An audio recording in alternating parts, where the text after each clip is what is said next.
My Lords, I hope the Lords Spiritual will forgive me from borrowing from their script, but I feel like I'm in green heaven, because everything I've just been hearing from all sides of your Lordship's house is what I and the Green Party have been banging on about for the last decade, and indeed much longer. I was looking back to an interview I did with Red Pepper just after I was elected as Green leader in 2012, talking about how people were being left in cold homes, mourning something that hasn't been mentioned tonight, but we really should talk about, the hideous level of excess winter deaths that the UK has, which picks up the point from the Noble Lord Hunt about the way in which our society is going backwards in life expectancy, and particularly healthy life expectancy. Green policy for decades has said environmental and social justice are indivisible. And by environment, we mean the physical built environment as well as the natural environment. So you won't find any green names on any of these amendments because we didn't need to be there.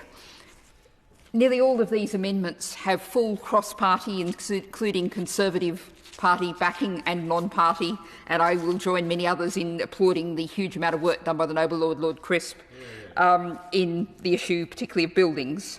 All of this fits together. Again, in oral questions earlier today, the Noble Lady Baroness Barron we were having a debate about diets, and she was saying it's not just about diet, it's also about exercise. Well, how about we have homes built with active transport in mind? We have walking paths, cycling paths, safe ways to get around. The Noble Lord just referred to access to nature, a children's right to nature. How about we write that into law and say that every child has that? And the proposals that are here in this amendment to the Levelling Up Bill point us in that direction. They put them crucially on the face of the bill. Now, I'm not going to repeat everything that's been said. There's so much that's been said. Noble Earl Lytton picked up something I've long been banging on about, security by design. Rather than talking about bobbies on the beat, rather than trying to deal with the problem you've already created, let's build out the problem of neighbourhoods that work for people, that are secure. So I'm going to really restrain myself here because I could just get so excited about hearing so many things I agree with from every side of your Lordship's house, but I won't. I'm going to do the classic Green thing and point out some hard truths.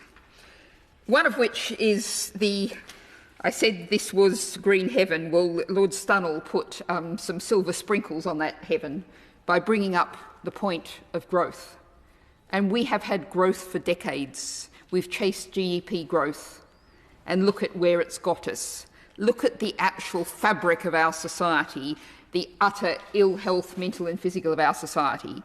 And I would say to both of the largest parties who are currently engaged in a political duel about who can offer more growth, well, let's talk about the healthy society, the kind of amendments that are here collectively put together on the face of this bill.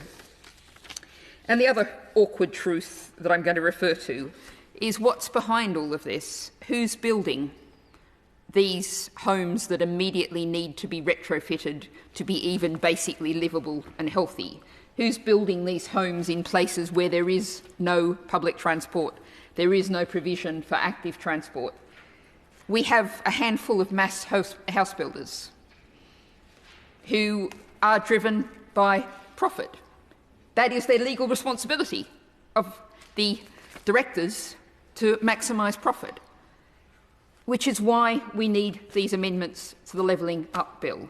All parts of our society need to see that there are controls on the profit motive so our society works for people and planet and doesn't keep being milked for profit at the cost of the rest of us.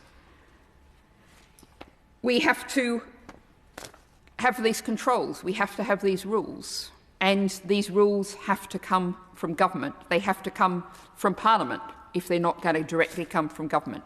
So your Lordship's house, I would say, has a huge opportunity with this bill, and it's not just this bill. Tomorrow will be on the energy bill. And how about Caroline Lucas, Green MP, has got a big drive on for solar panels on every suitable new home? Why on earth not? We need to all join this up and make this happen. This is our responsibility to the people of today for the climate, and our responsibility to the people of the future. I've been